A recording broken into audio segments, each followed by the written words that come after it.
the order will be different. They come somewhere second and third, they are listed in the second and the third property, but then they are independent of the other properties. So, and they are very small properties.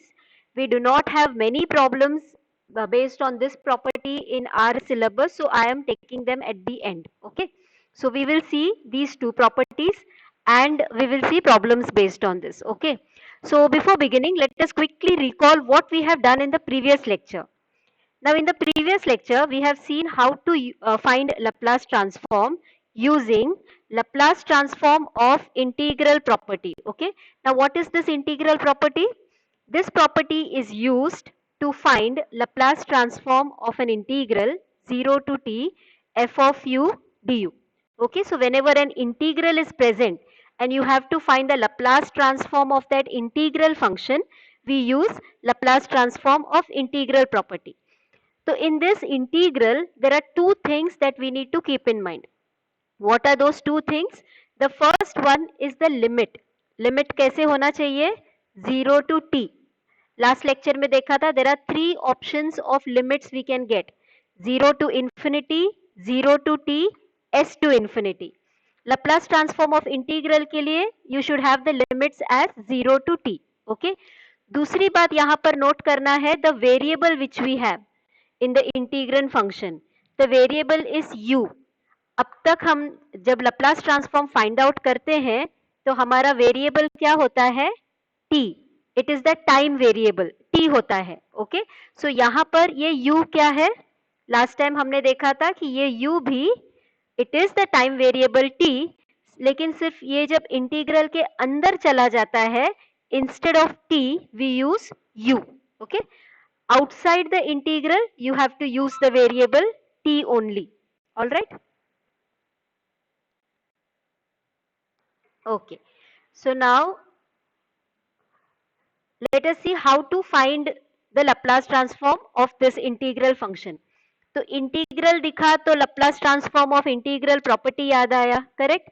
तो इस integral को गायब कर दो. ये integral अगर गायब हो गया तो क्या बचता है? f of u. लेकिन अब ये f of u किसी इंटीग्रल के अंदर नहीं है, तो ये वेरिएबल u नहीं होगा, ये वेरिएबल क्या होगा? t होगा. तो सबसे पहले हम फाइंड आउट करेंगे Laplace transform of f of t. Okay, now suppose ये Laplace transform of f of t का आंसर आया phi of s. Okay, so this is the first step we do, find Laplace transform of f of t, और suppose इसका answer आया phi of s. तो अब हमें Laplace transform of integral 0 to t f of u du find out करना है. तो ये लेफ्ट हैंड साइड में आपने इंटीग्रल इंट्रोड्यूस किया, तो राइट हैंड साइड में क्या होता है? जो राइट हैंड साइड फंक्शन है that gets divided by s, so we get phi of s upon s. इसको आप ऐसे भी लिख सकते हैं 1 upon s into phi of s. Okay, both are same. So this is the Laplace transform of integral property. We have seen problems based on this, and I hope you have also practiced the problems given based on this property. Doubt sheet में form में कुछ डाला नहीं है, मतलब या तो जितने प्रॉब्लम्स दिए थे उसमें से किसी ने कुछ भी ट्राई नहीं किया, या सबने सब ट्राई किया और सब आंसर करेक्ट आया? कौन सा ऑप्शन सही है? फर्स्ट है या सेकंड है? किसी ने कुछ ट्राई नहीं किया, second option. Great great, okay, that's lovely. मुझे पता था सेकंड ऑप्शन है करके, मैं सिर्फ चेक कर रही थी कि आप लोग सुन रहे हो कि नहीं. Okay, so let's get ahead with today's lecture. तो सबसे पहले हम चेंज ऑफ स्केल प्रॉपर्टी देखते हैं. ओके, तो ये चेंज ऑफ स्केल प्रॉपर्टी जो है बहुत सिंपल प्रॉपर्टी है. इससे पहले ये जो चेंज ऑफ स्केल क्या होता है ये पहले समझते हैं. ओके, स्केलिंग का मतलब क्या है ये समझते हैं. तो little bit the scaling we have done somewhere in our secondary school में, कुछ हमने ये स्केलिंग इंट्रोड्यूस हुआ था हमारे मैथ्स में, तो तभी कितना समझ में आया आइडिया नहीं है, तो अभी थोड़ा सा इसको फटाफट रिकॉल कर देते. ओके, तो सपोज हमारे पास एक वेरिएबल है x, इसको हम थोड़ा ज्योमेट्रिकली या फिर ग्राफिकली इसको समझेंगे. ओके, तो फिर दिमाग में बहुत अच्छे से बैठेगा. तो हमारे पास एक वेरिएबल है x, तो अगर ये x वेरिएबल है तो इसको रिप्रेजेंट करने के लिए हमें एक एक्सिस ड्रॉ करना है. ओके, तो ये मैंने ड्रॉ कर लिया. एक्सिस मतलब एक स्ट्रेट लाइन होता है. तो जो वेरिएबल है उसी का नाम उस एक्सिस को देते हैं, तो ये बन गया अपना X axis. Okay, now scaling का क्या मतलब है? स्केलिंग का मतलब है we multiply by a scalar. Scalar है कांस्टेंट। ओके, जब हम किसी कांस्टेंट के साथ मल्टीप्लाई करते हैं तो उसको स्केलिंग बोलते हैं। तो यहाँ पर हमारे पास फिलहाल x है, तो अगर आपने x को एक scalar that is a constant a के साथ मल्टीप्लाई किया, यहाँ पर बाय डिफॉल्ट हमारा जो कांस्टेंट है वो पॉजिटिव रहेगा, a ग्रेटर देन 0 रहेगा। Okay, it will not be mentioned anywhere further in the lecture, but जहां भी आपको कांस्टेंट a आए, b आए, c आए, k, जितने 26 अल्फाबेट्स है उनमें से कोई भी अल्फाबेट आए कांस्टेंट, वो क्या रहेगा? पॉजिटिव रहेगा, ये मानना है। ओके, तो इसमें अगर हमने a को मल्टीप्लाई किया, ओके, तो हमें मिल जाएगा a इंटू एक्स। अब ये a का दो केसेस है, one is a can be a value greater than 1। Greater than 1 मतलब इट कैन बी 2, 3, 4, 1.5, 1.75, 2.15। ओके, 1 से बड़ा कोई भी नंबर चलेगा, 1.05 भी चलेगा। तो ये एक केस हम कंसिडर करेंगे, और दूसरा केस होगा a लेस देन 1। ओके, सबसे पहले हम a ग्रेटर देन 1 कंसिडर करेंगे। When our a is greater than 1 और हम इस a को x के साथ मल्टीप्लाई करते हैं, हमें मिलता है ax। तो ये ax क्या का एक एग्जांपल लेते हैं, तो ये x क्या इफेक्ट क्रिएट करता है वो देखेंगे। Let us take an example, तो समझने में इजी होगा। सपोज 1 से बड़ा एक नंबर, हमने सिंपल नंबर ले लिया 2, तो ये बन गया 2x। तो हमारे पास था वेरिएबल x, अब वो बन गया 2x, 2 टाइम्स x। तो ये जो x एक्सिस था ये क्या हो जाएगा? ये डबल हो जाएगा। So यहाँ पर when we are multiplying this x by a constant which is greater than 1, हम ये एक्सिस को क्या कर रहे हैं? हम इसको स्ट्रेच कर रहे हैं, खींच रहे हैं। How many times are we stretching it? 2 times, इसको डबल कर रहे हैं हम। अगर ये कांस्टेंट 3 होता तो इसको 3 टाइम्स स्ट्रेच करते। अगर ये कांस्टेंट 1.5 होता तो इसको हम 1.5 टाइम्स स्ट्रेच करते। Okay, so if you're multiplying x by a constant which is bigger than 1, you're making things bigger, you're stretching it. Okay, this is the first case. Let us see the second case. Suppose our a is less than 1, तो less than 1 मतलब it could B 0.5, half हो सकता है, it could be 1/3, okay, it could be 2/3। Less than 1 मतलब any number which is a fraction जहां पे numerator छोटा है और डिनोमिनेटर बड़ा है। Okay, so that is our number less than 1, और यहाँ पर पॉजिटिव नंबर है। तो अपना ax कैसा रहेगा? यहाँ पर फिर से एक छोटा सा एग्जाम्पल लेते हैं। आई have taken as2 again, sorry as half here. Okay, तो ये जो x को अगर हमने ये लेस देन 1 कांस्टेंट हाफ के साथ मल्टीप्लाई किया तो हमारा ax बन जाता है हाफ x। तो ये हमारा x एक्सिस था, अब इसके साथ हमने हाफ मल्टीप्लाई किया तो ये एक्सिस आधा हो जाएगा, हाफ x, सो ये छोटा हो जाएगा, it is shrinking here. Okay, so ये जो a इंटू एक्स है, this a is called as the scaling factor, and a into x is the scaling which is happening. So you can see here there are two types of scaling which are happening. एक है stretching, मतलब चीजें बड़ी हो रही है, और दूसरा है what do you say, compressing, जहाँ पे चीजें छोटी हो रही है। ये दो बात समझ में आई? यहां तक समझ में आया? ओके, यहां तक किसी को कुछ भी डाउट है? ये बेसिक है यार, तो ये अच्छी तरह से समझ के ले लो। Okay, great great, thank you for that. Okay, तो यहाँ पर हमने क्या देखा? हमारे पास एक वेरिएबल है, ओके, तो x है, उसके साथ हमने कांस्टेंट मल्टीप्लाई किया तो उसको हम स्केल कर रहे हैं। स्केलिंग करना मतलब मल्टीप्लाइंग बाय अ कांस्टेंट। तो यहाँ पे दो तरह की इफेक्ट हो सकती है। इसको जब हम स्केलिंग करेंगे मतलब इसको या तो हम खींच के बड़ा कर सकते हैं या दबा के छोटा कर सकते हैं। खींच के बड़ा करना है तो एक ग्रेटर देन 1 नंबर से मल्टीप्लाई करना है, इसको ऐसा प्रेस करके या कंप्रेस करके छोटा करना है तो लेस देन 1 नंबर से मल्टीप्लाई करना है। ओके, ऑलराइट, तो ये था 1 डायमेंशन में। अब हम 2 डायमेंशन में जाते हैं, f of t। Okay, I have just taken f of t, this is a familiar function. आप phi of s ले सकते हो, f of x, g of x, कोई भी फंक्शन ले लो। ओके, तो यहाँ पर हमारे पास दो चीजें हैं, एक है वेरिएबल t और दूसरा है एक function f of t, okay, एक फंक्शन है। तो इसको प्लॉट करना है तो हमें एक एक्सिस लगेगा t को प्लॉट करने के लिए, so let that be the horizontal axis, और एक एक्सिस लगेगा फंक्शन को प्लॉट करने के लिए। Here this function f is the name of the function. t को ब्रैकेट में लिखने का मतलब है कि this function depends on t, so here I am not writing that t, we know it depends on t, okay. तो ये f of t को अगर आपको प्लॉट करना है तो आपको ये 2 डायमेंशनल ये स्पेस लगेगा, okay. t we have plotted on the horizontal axis, f we have plotted on the vertical axis, क्योंकि हम हमेशा ऐसा ही प्लॉट करते हैं, ओके। तो यहाँ पर अब स्केलिंग कैसा होगा?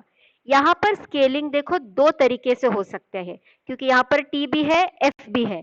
तो आप t के साथ भी मल्टीप्लाई कर सकते हो कांस्टेंट को, f के साथ भी मल्टीप्लाई कर सकते हो कांस्टेंट को, ओके। t के साथ अगर आपने मल्टीप्लाई किया कांस्टेंट को, तो ये जो t एक्सिस है ये या तो खींच के बड़ा होगा या छोटा होगा। बड़ा कब होगा? अगर आपने ग्रेटर देन 1 एक कांस्टेंट के साथ इसको मल्टीप्लाई किया तो ये बड़ा होगा।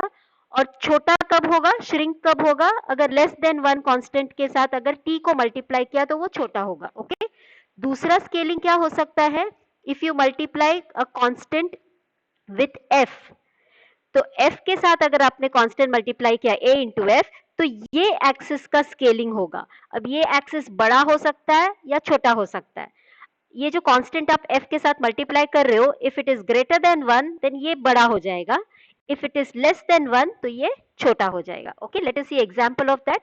सपोज यहाँ पर मैंने देखो स्केलिंग t एक्सिस पे की है, I am multiplying t by a। Suppose if this a is greater than 1, f के साथ कुछ नहीं मल्टीप्लाई किया है, मतलब f will remain the same, f axis will remain the same. तो ये a अगर 1 से बड़ा है, if a is greater than 1, देखो t एक्सिस बड़ा हो गया और f एक्सिस सेम रह गया, okay. So there is elongation along the t axis.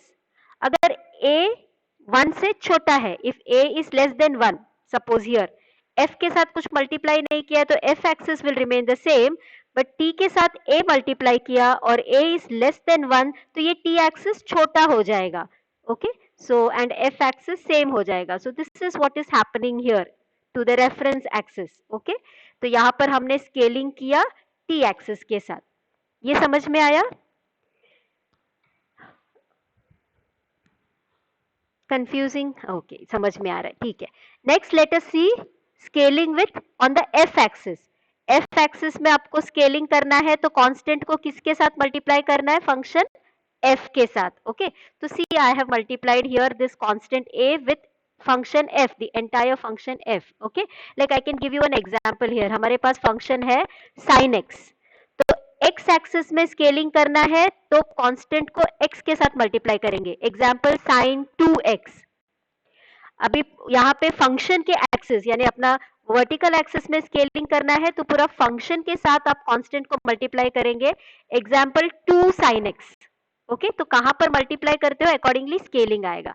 Late us see this example. अब यहाँ पर suppose a is greater than 1, यहाँ पर t axis remains the same, ये अपना ओरिजिनल फंक्शन है, t axis will remain the same, तो t axis में कोई स्केलिंग नहीं होगा। सो यहाँ पर suppose a is bigger than 1, तो f एक्सिस बड़ा हो जाएगा। So see what is happening, ये अपना ओरिजिनल f एक्सिस था, अब हमने a ग्रेटर देन 1 के साथ f को मल्टीप्लाई किया तो ये बड़ा हो गया, t axis will remain the same, okay। और सपोज a अगर 1 से छोटा है तो a मल्टीप्लाई किया है f एक्सिस f के साथ, f एक्सिस छोटा हो जाएगा, t axis will remain the same। So this is the kind of effect that is produced in the scaling। अब यहाँ पर कोई फंक्शन डिफाइंड है तो यहाँ पर कोई ना कोई ग्राफ आएगा, करेक्ट। तो यही इफेक्ट ग्राफ के ऊपर होगा, ओके। तो इसको सिंपली इलस्ट्रेट करने के लिए I have taken a very simple एक इमेज लिया है, okay. Mister B, this person we know, इनको पहचानते हैं हम। I think I almost gave the answer. Do we know who this person is?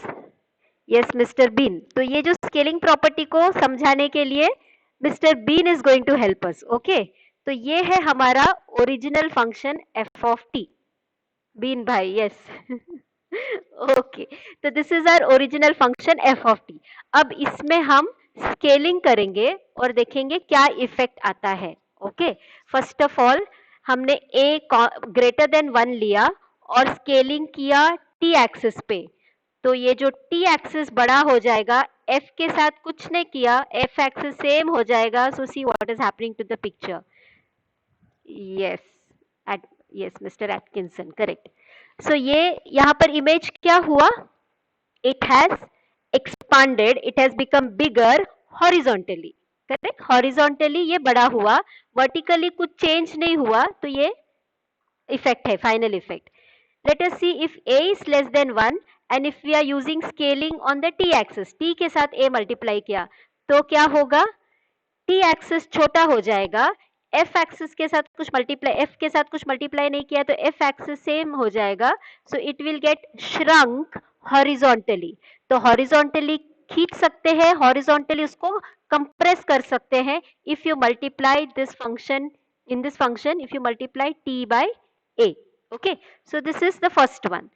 Let us see the second one. Next scaling, a greater than 1 है, a into f of t, यहाँ पर t axis same रहेगा, function f के साथ हम a multiply कर रहे हैं, तो और a ग्रेटर देन 1 है तो f एक्सिस बड़ा हो जाएगा, करेक्ट? सी t एक्सिस सेम है, f एक्सिस बड़ा हो गया, तो ये जो ओरिजिनल इमेज है ये बिग हो जाता है along the vertical axis. Along the vertical axis it will get stretched, it will become bigger or elongated. Horizontally it remains the same क्योंकि t को हमने कुछ नहीं किया है. Okay, if a is less than 1 and if we are multiplying function f by a, तो क्या होगा, t एक्सिस तो सेम रहेगा, a लेस देन 1 है तो f एक्सिस छोटा हो जाएगा, सो हमारा इमेज जो है इट गेट्स कंप्रेस्ड वर्टिकली क्योंकि हमने फंक्शन को के साथ a को मल्टीप्लाई किया है। ओके, तो ये वाला पार्ट तो समझ में आया। यहाँ हर एक केस में you can see the image is getting distorted. Okay, ये जो ओरिजिनल इमेज था सो वो ओरिजिनल इमेज नहीं है, इट इज गेटिंग डिस्टॉर्टेड, कुछ ना कुछ चेंज हो रहा है। Okay, now let us see another example. Suppose a is greater than 1, यहाँ पर देखो हम क्या स्केलिंग ला रहे हैं, t के साथ भी a मल्टीप्लाई किया, f के साथ भी a मल्टीप्लाई किया, a ग्रेटर देन 1 है मतलब t एक्सिस भी बड़ा होगा, f एक्सिस भी बड़ा होगा। Since we are multiplying both with the same constant, t axis जितना बड़ा होगा f एक्सिस भी उतना ही बड़ा होगा। सी ये t एक्सिस जितना बड़ा होगा f एक्सिस भी उतना ही बड़ा होगा। So this effect is like magnifying the same original image without producing any distortion. हम इमेज को बिगाड़ नहीं रहे, सिर्फ उसको enlarge कर रहे हैं। ओके, यहाँ पर इन बाकी के इमेजेस में इमेज बिगड़ गया था, this was nowhere close to the original image जैसा नहीं था। ओके, इनका जो फेस का प्रोपोर्शन है वो सब कुछ चेंज हो गया था यहाँ पर, बट जब हमने t के साथ भी मल्टीप्लाई किया a, f के साथ भी मल्टीप्लाई किया a, तो क्या हुआ, and a is greater than 1, तो ये मैग्नीफाई हो गया image. Okay, similarly if a is less than 1 और हम मल्टीप्लाई कर रहे a को t के साथ भी f के साथ भी, तो here what will happen, t axis will become small, और t एक्सिस जितना स्मॉल होता है f एक्सिस भी उतना ही स्मॉल होता है, तो यहाँ पर भी इमेज जो है बिगड़ेगा नहीं, it is not going to get distorted, सिर्फ ये ऐसा लगेगा जैसे इसको आपने मिनिमाइज किया है, यहाँ पर मैक्सिमाइज किया है या मैग्नीफाई किया है, एनलार्ज किया है, यहाँ पे आपने उसको मिनिमाइज किया है। सो जब आप सेम वैल्यू के साथ वेरिएबल t को भी मल्टीप्लाई करते हैं, f को भी मल्टीप्लाई करते हैं, तो the effect produced is this. Okay, so this is just to give you an idea of what scaling is all about. ठीक है, तो जब हम स्केलिंग के बारे में बात करेंगे तो फिर आपको वो आइडिया आएगा। अब इसको एक और तरीके से यूज करते हैं, ये यहाँ तक तो क्लियर था, पर अभी ये सेम जो स्केलिंग वाला है पार्ट, जहां पर हम t के साथ भी a मल्टीप्लाई करते हैं, f के साथ भी a मल्टीप्लाई करते हैं, इसको एक और तरीके से भी लिख सकते हैं। Okay, now let us understand that. ये जो दूसरा तरीका है ना थोड़ा कंफ्यूजिंग है, बट पकड़ में आ जाएगा। लेट अस सी, ये क्या बोलता है, अगर a ग्रेटर देन 1 है तो a into F of A T, since a is greater than 1, t बड़ा होगा, f बड़ा होगा, मतलब इमेज मैग्नीफाई होगा। Okay, now see the same thing can be written like this, a less than 1 लेंगे and if we multiply t by 1 upon a, we multiply f by the same 1 upon a, तो a अगर 1 से छोटा है तो 1 upon a becomes greater than 1। Okay, ये हम लोग ऐसे घुमा के बोल रहे हैं। Okay, but this is one more notation which is use, so that is why we need to understand this. Okay, यहाँ पर बात को हम घुमा के बोल रहे हैं, ये सीधी सी बात बोल, ये जो है this is the straight forward way of saying thing. a 1 से बड़ा है, a into F of A T, तो सीधा सीधा बात है, ग्रेटर देन 1 है, t बड़ा हुआ, f बड़ा हुआ, मैग्नीफाई हुआ। यहाँ पर a 1 से छोटा है लेकिन a के साथ नहीं मल्टीप्लाई कर रहे हैं, 1 अपॉन a के साथ, तो a 1 से छोटा है तो 1 अपॉन a जो है 1 से बड़ा हो जाएगा। ओके, तो a 1 से छोटा है, t के साथ 1 अपॉन a मल्टीप्लाई करोगे तो t बड़ा होगा, f के साथ 1 अपॉन a मल्टीप्लाई करोगे तो f बड़ा होगा, तो ये मैग्नीफाई होगा। Okay, so a less than 1, but if your scaling factor is 1 upon a तो मैग्नीफाई होगा। सेम चीज यहां पर भी बोल सकते हैं, यहाँ पर a लेस देन 1 है, t के साथ a मल्टीप्लाई किया तो t छोटा होगा, f के साथ a मल्टीप्लाई किया तो f छोटा होगा। लेकिन if we have to use a constant greater than 1, a greater than 1 है और आपको स्केलिंग करना है और इमेज को छोटा करना है, तो t के साथ 1 अपॉन a मल्टीप्लाई करो। If a is greater than 1, 1 upon a is smaller than 1, तो आपने t को मल्टीप्लाई किया स्मॉलर देन 1 कांस्टेंट के साथ, तो t एक्सिस छोटा हो गया।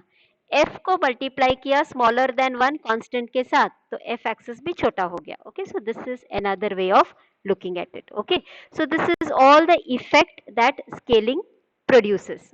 ऑल राइट, सो यहाँ तक ठीक था, थोड़ा स्केलिंग का थोड़ा बहुत आइडिया आ गया, समझ में आ गया क्या है करके।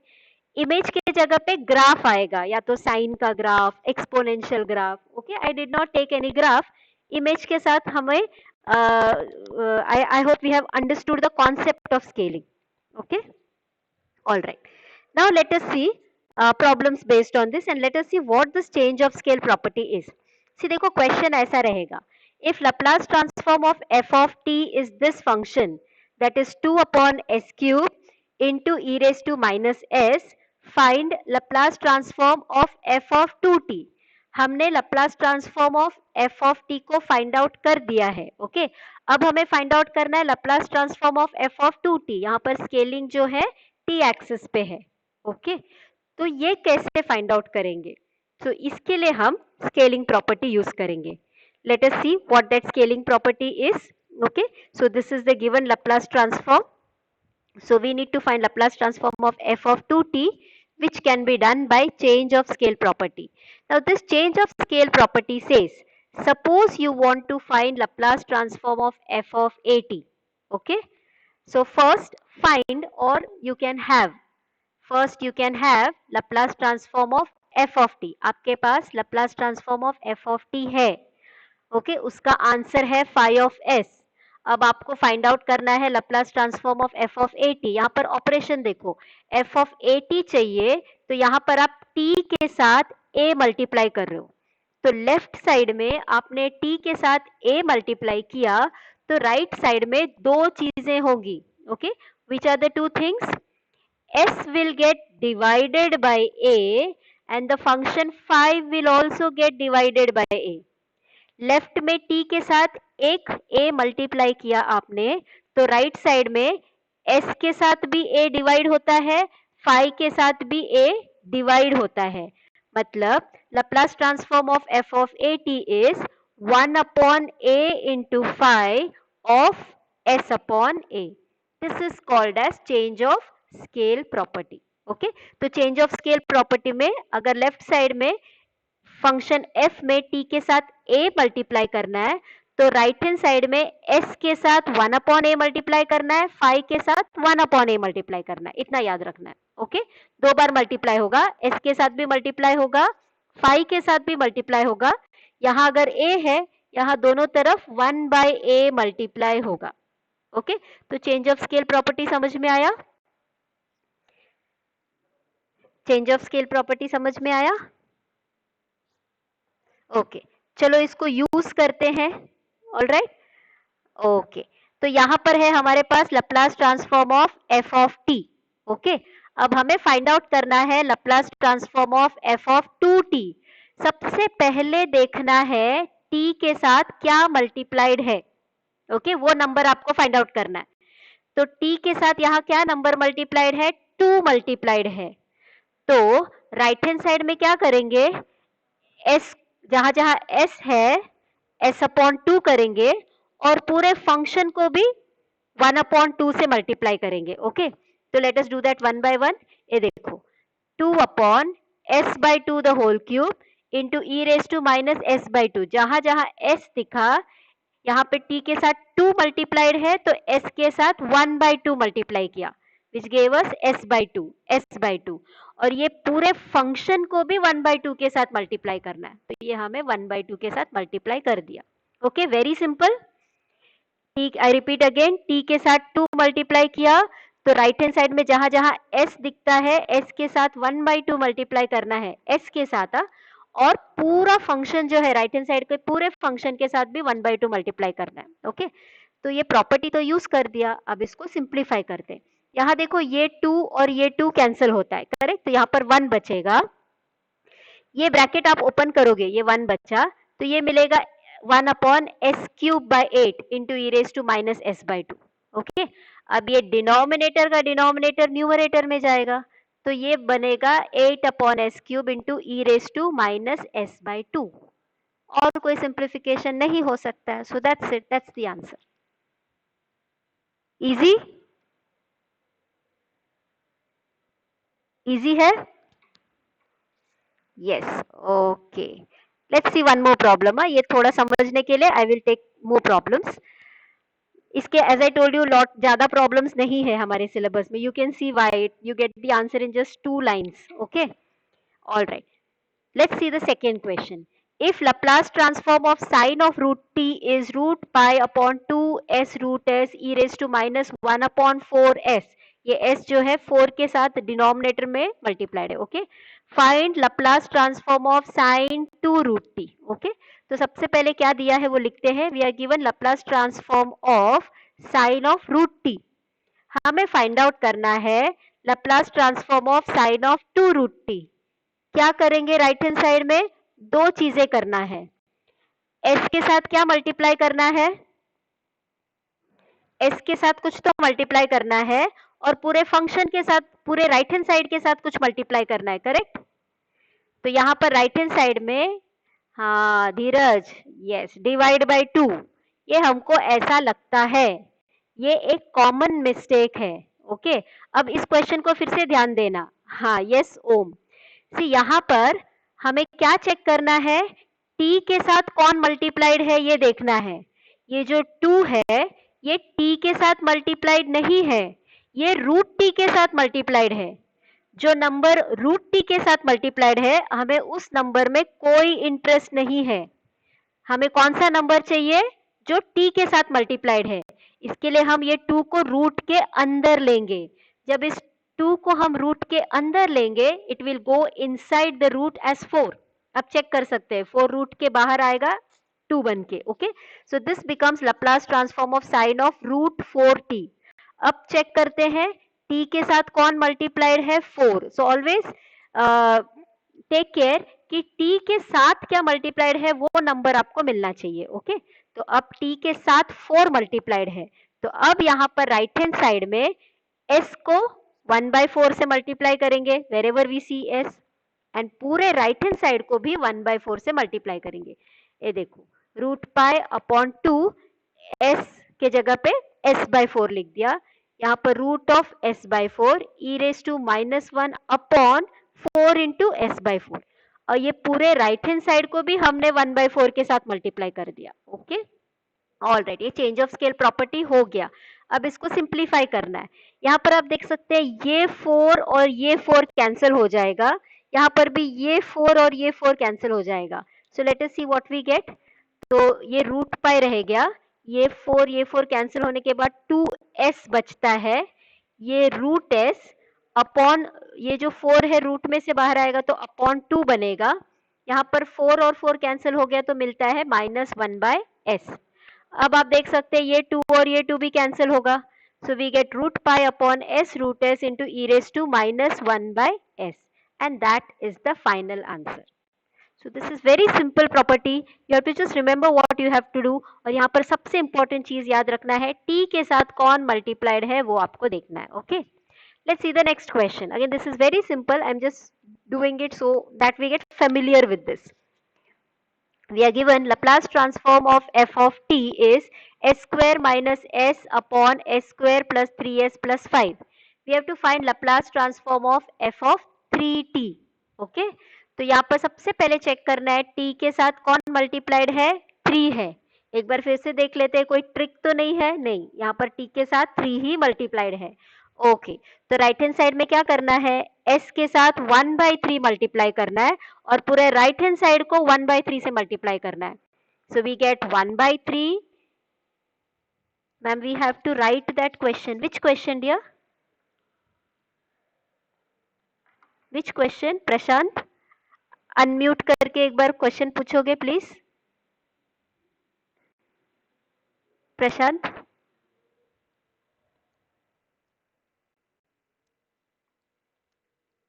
हाँ वो मैं आपको पीडीएफ प्रोवाइड करूंगी, आप उसमें से लिख सकते हो.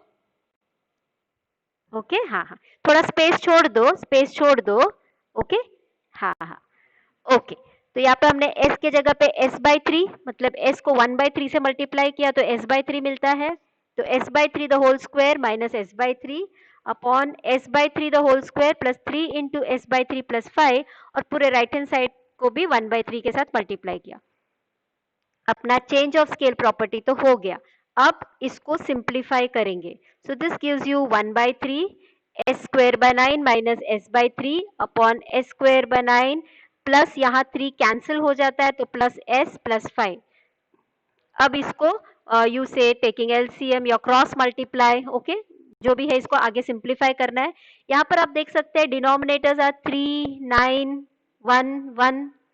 तो यहाँ पर हर एक डिनोमिनेटर को हम 9 बना सकते हैं, देन फिर कॉमन डिनोमिनेटर लेने में इजी हो जाएगा.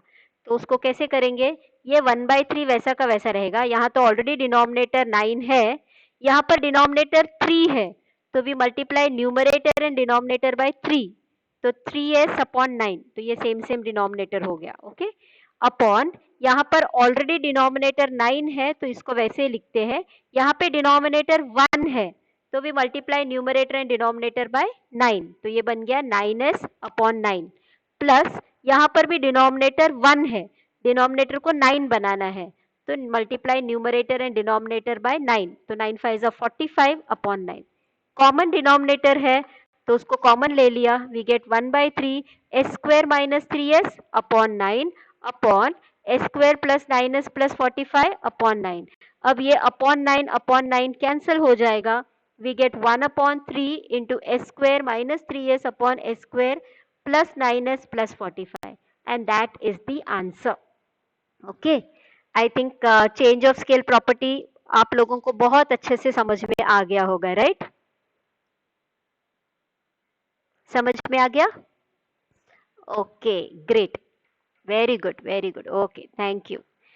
Now we go for the next property which is called as second shifting property या फिर सेकेंड शिफ्टिंग थ्योरम. ये भी बहुत छोटा सा है, इसके लिए मैंने ये दोनों एक साथ ले लिया. Okay, all right, late us see what this property says. पहले हम प्रॉपर्टी को देखते हैं. हाँ, तो ये प्रॉपर्टी में आपके पास एक पीसवाइज कंटिन्यूअस फंक्शन है मेड अप ऑफ 2 पीसेस. ठीक है, ये जो प्रॉपर्टी है ये यूज होता है एक स्पेसिफिक फंक्शन का लैप्लास ट्रांसफॉर्म फाइंड आउट करने के लिए. बहुत ही स्पेशल केस ऑफ फंक्शन जो है उसका है. ओके, किस तरह का फंक्शन होना चाहिए, it should be a piecewise continuous function. There are 2 pieces. Okay, ये 2 पीस कैसे बना, 0 to इंफिनिटी वाले इंटरवल में हमने एक पॉइंट लिया a. Okay, a is a constant, एक पॉइंट लिया a. अब ये जो ए है, इस इंटरवल को दो पार्ट में डिवाइड किया, ये जो फर्स्ट पार्ट है यहाँ पर the function has to be zero, ये कुछ और हो ही नहीं सकता, the function has to be zero. And in the second part, you can have some function, but the variable should be t minus a. Some function of t minus a. ये constant a है, तो this should be t minus a. इस तरह का अगर आपके पास function होगा, तो फिर आप सेकेंड शिफ्टिंग थ्योरम यूज करके इसका लैप्लास ट्रांसफॉर्म फाइंड आउट कर सकते हैं. देखो इसके कितने सारे कंडीशंस है, तो ये बहुत ही स्पेशल केस ऑफ फंक्शन के लिए ही ये प्रॉपर्टी या फिर ये थ्योरम यूज कर सकते हैं. क्या है? Your function should have two pieces, okay, separated at point A. First piece has to be compulsorily zero. यहाँ पे कोई constant 1 कुछ आया तो नहीं चलेगा, it has to be zero. और जो second part है, it can be any function, sin हो सकता है, cos हो सकता है, okay, any function, but it should be a function of t minus a. यहाँ पर constant a है, यहाँ पे t minus a है. ऐसा रहेगा तो we can find second shifting, we can use second shifting theorem or property to find the Laplace transform. Okay, ये graphical representation था. इसको अगर लिखना है, अभी function f word हमने यहाँ पर use कर दिया है, तो यहाँ पर g use कर रहे हैं इस entire function को नाम देने के लिए. Okay, तो g of t is 0 for t less than a and f of t minus a for t greater than a. तो ये हमारा फंक्शन इस तरह से डिफाइन होगा. ओके, तो अब देखते हैं इसका लैप्लास ट्रांसफॉर्म कैसे फाइंड आउट करना है. इसका लैप्लास ट्रांसफॉर्म समझने के लिए ये ग्राफिकल वे जो है ना आसान पड़ता है. So that is why the question will be given like this, but graphical way आसान पड़ता है. यहाँ पर आपको क्या करना है, देखो यहाँ पर t माइनस ए है, ये function f of t minus a. तो सबसे पहले आपको क्या करना है, if we have to find Laplace transform of this entire function, सबसे पहले ये t माइनस ए के जगह पे t लिखना है. तो t माइनस ए के जगह पे आपने t लिखा तो आपको f ऑफ t मिला. Find Laplace transform of that f of t. Okay, तो ये ये माइनस ए को हटा देना है आपको, माइनस ए को गायब कर दो. हमने यहाँ पर क्या गायब किया, माइनस ए को गायब कर दो, f ऑफ t बचा. Find Laplace transform of f of t. Okay, तो ये हमने फाइंड आउट कर दिया. So now the Laplace transform of the entire function, suppose this answer is phi of s. Now the Laplace transform of this entire function g of t is e raised to minus as. ये जो minus a को गायब किया वो minus a यहाँ पर आता है. देखो, you have to multiply this function phi of s by e raised to minus as. बस ये करना है. समझ में आया? दो चीजें करनी है. ये सबसे पहले ये सेकंड पार्ट ऑफ फंक्शन में माइनस ए को गायब करके जो f ऑफ t है उसका लैप्लास ट्रांसफॉर्म फाइंड आउट करना है. और फिर Laplace transform of this entire function will be this right hand side multiplied by e raise to minus a into s. Okay, exponential से मल्टीप्लाई करना है phi of s को. यहाँ पर एक्सपोनेंशियल फंक्शन में s का कोएफिशिएंट क्या है, ये जो माइनस a हमने गायब किया था ये यहाँ पर आ जाता है. Okay, so this is second shifting theorem. ये हम थोड़े प्रॉब्लम्स में यूज करते हैं तो हमको ये थोड़ा अच्छी तरीके से समझ में आएगा. Okay, let us look at this question. If f of t is cos of t minus alpha for t greater than alpha and 0 for t less than alpha, question is find Laplace transform of f of t. वो वाला part यहाँ पर निकल गया है. Okay, we have to find Laplace transform of f of t. ये word f हो सकता है, g हो सकता है, so don't worry about this. इसके लिए मैंने बताया कि ग्राफिकल वे से करो, कंफ्यूजन नहीं होगा. सो हमने पहले ड्रॉ किया अपना इंटरवल 0 टू इंफिनिटी. ओके, तो हमारे पास पॉइंट्स क्या है, ये 0 है और यहाँ पर कौन सा पॉइंट दिया है, अल्फा दिया है, और ऑफ कोर्स अपना इंफिनिटी है. Here this function consist of two parts. Here t less then a is the first part, irrespective of उसको ऊपर लिखे या नीचे लिखे. t लेस देन a कहाँ लिखा है वो देखना है. t लेस देन a या ये है 0. t लेस देन अल्फा, या less than alpha will be this part, first part. तो यहाँ पर अपना फंक्शन 0 है. Second part is cos of t minus alpha. तो हम देख सकते हैं two parts. First part is 0 alpha function of t minus alpha. तो यहाँ पर सेकेंड शिफ्टिंग थ्योरम या प्रॉपर्टी यूज कर सकते हैं. ओके, सो लेट अस यूज. अब यूज करने के लिए सबसे पहले क्या कर रहा है, ये वाले फंक्शन को देखना है, ये माइनस अल्फा को गायब कर दो, क्या बचा, cos t, उसका लैप्लस ट्रांसफॉर्म फाइंड आउट करो। तो cos t का लैप्लस ट्रांसफॉर्म क्या है, s upon s square plus 1 square, correct, तो s upon s square plus 1, तो ये हो गया। अब ये पूरा फंक्शन का नाम यहां दिया है f ऑफ t, तो ये पूरा फंक्शन का लैप्लस ट्रांसफॉर्म क्या होगा, Laplace transform of f of t will be this right hand side multiplied by e raise to, ये जो माइनस अल्फा गायब किया था वो अब आएगा, so this entire right hand side multiplied by e raised to minus alpha into s, and that's the answer. समझ में आया, ये वाला प्रॉपर्टी समझ में आया, okay. I will be seeing more problems on this just to make sure that you have understood it. Okay, okay, good. तो as I said, यहाँ पर आपको दो चीजें याद रखनी है, एक है कि सबसे पहले तो पहचानना है कि यहाँ पर हम सेकेंड शिफ्टिंग थ्योरम यूज कर सकते हैं या नहीं, और अगर कर सकते हैं तो दूसरी चीज है कि कैसे यूज करना है, ओके। और यहाँ पर कैसे होता है ना, कभी कभी एग्जाम में आपको कंफ्यूज करने के लिए ये f के जगह पे g दे देंगे, फाई दे देंगे, ये फंक्शन का नाम थोड़ा चेंज कर सकते हैं, that's why don't go by this, okay, go by the graphical, तो कंफ्यूजन होगा ही नहीं। Let us look at this function, इसको हम पहले ग्राफिकली रिप्रेजेंट करते हैं। तो हमारा इंटरवल है 0 to infinity, यहाँ पर बीच में एक पॉइंट है k, so let us represent 0, then we have k, और आखिर में अपना इंफिनिटी तो है ही। t लेस देन k कहाँ पर है, वो अपना फर्स्ट पार्ट रहेगा, ये रहा t less than k, okay. ये कभी कंफ्यूज करने के लिए लेस देन के ऊपर भी देते हैं, कभी कभी नीचे भी देते हैं, इसके लिए कंफ्यूज नहीं होना है, हमें ढूंढना है t less then that number कहाँ पर है, ये रहा, तो इसका 0 है, तो अपना first part of the function is 0। Second part t greater than k क्या है, e raise to t minus k, okay. तो फर्स्ट पार्ट 0 है, दो पार्ट्स है, यहाँ k है, यहाँ t माइनस k है, तो we can use second shifting theorem, okay. तो ये तो पहचान लिया, अब चलो यूज करते हैं। तो यूज करने के लिए क्या करना है, यहाँ पर सबसे पहले ये माइनस k को गायब करना है, जो बचता है उसका लैप्लस ट्रांसफॉर्म फाइंड आउट करना है। मतलब किसका लैप्लस ट्रांसफॉर्म फाइंड आउट करेंगे, e रेस टू t का। Laplace transform e raise to t हमें पता है, it is 1 upon s minus 1, t के साथ 1 मल्टीप्लाइड है, तो 1 अपॉन s माइनस 1, ये हो गया। Now Laplace transform of this entire function is called as f of t here. So Laplace transform of f of t equal to, ये जो minus k को हमने गायब किया था, अब इसको वापस लाना है, कैसे, एक्सपोनेंशियल फॉर्म के साथ, फंक्शन के साथ, तो 1 अपॉन s माइनस 1 के साथ मल्टीप्लाई किया e raise to minus k into s, and that's the answer. Nice, is it nice?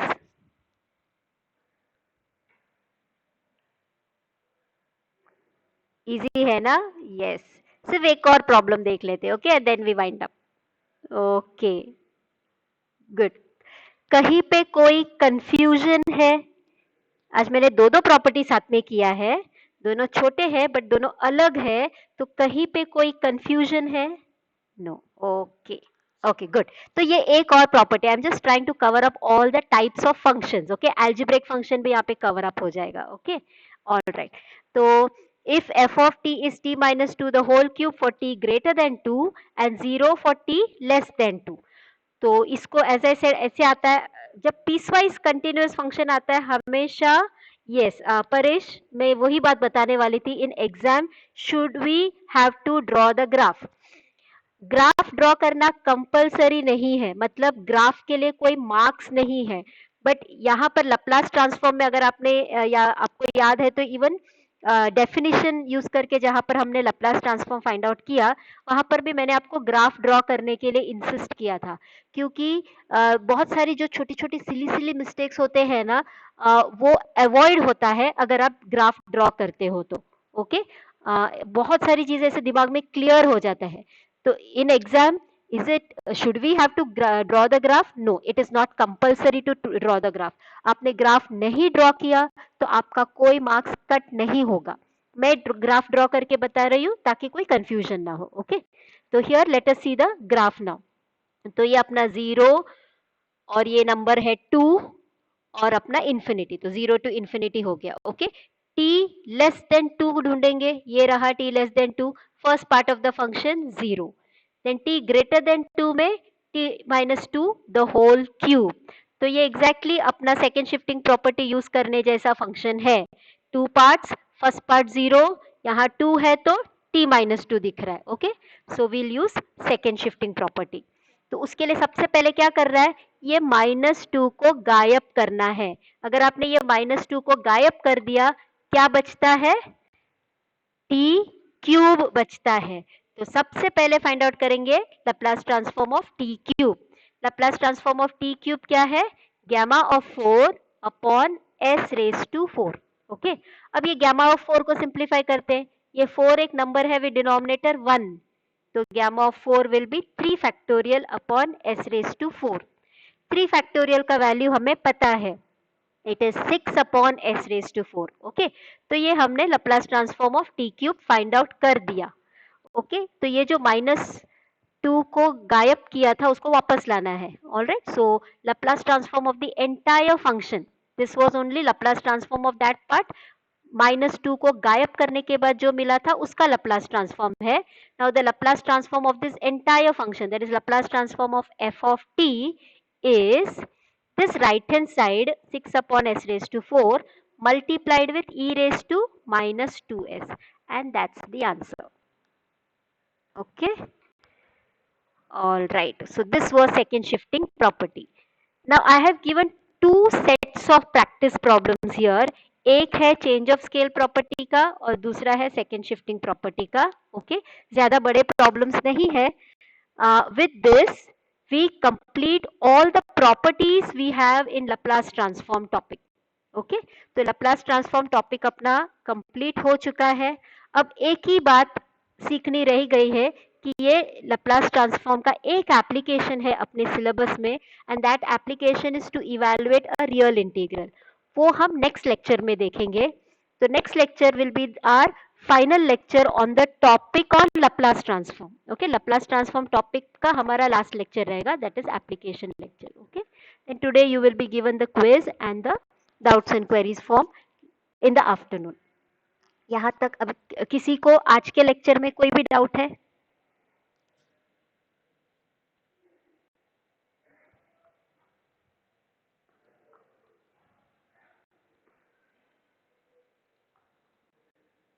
Okay, all right. Okay, great. Practice सबका चल रहा है अच्छे से? No issues so far? Okay. Only one announcement I have to make now. This I will post it in Google. आपका Google Classroom में भी post करूंगी. अभी याद आ रहा आया तो इसके लिए मैं अनाउंस कर रही हूँ. I had scheduled your tutorial assignment number 1 tomorrow, that is 8 अगस्त को स्केड्यूल किया था, और उसका सिलेबस हमने डिसाइड किया था फुल द एंटायर मॉड्यूल 1 बोला था, correct no? But now I am postponing it because 2 days हमको छुट्टी मिला ना. दैट छुट्टी we were not aware of that छुट्टी beforehand when I had planned the lectures and when I had planned the tutorial assignment 1. I was not aware about the Saturdays and Monday का छुट्टी, तो अपना 2 lecture हम थोड़ा पीछे चले गए. ऑल राइट, मोर एवर ये वीक का अपना थर्सडे का भी एक लेक्चर चला गया because it was the 4th lecture, it was not there. So 3 lecture हम पीछे चले गए. सो एक हमारा पार्ट रह गया है फॉर दैट टेस्ट. ये जो एप्लीकेशन है टू इवैल्यूएट रियल इंटीग्रल, ये भी इंक्लूडेड है, और ये अभी तक हमारा क्लास में कंप्लीट नहीं हुआ है. Okay, so I am postponing tomorrow's test to next Saturday, that is 15th of August. Is that okay with all of you all? 15th of August चलेगा टेस्ट देने के लिए? Yes, इसके लिए पूछ रही हूँ, चलेगा आप लोगों को? 16th को संडे चलेगा आप लोगों को? संडे चलेगा? सी मैं लेक्चर में नहीं लूंगी टेस्ट ना, बिकॉज वो पूरा टाइम अपना लेक्चर का चला जाता है, करेक्ट नो? तो आपको मैं आउटसाइड द लेक्चर ही आपका टेस्ट लूंगी. 16th चलेगा सबको? 16th okay okay okay. तो 16th संडे को टेस्ट लेने के लिए मुझे आपका ऑफिशियल कंसेंट लगेगा, तो ये जो मैं टाइम, हाँ, टाइम क्या लेंगे? टाइम आप बताओ time. I am okay with any time.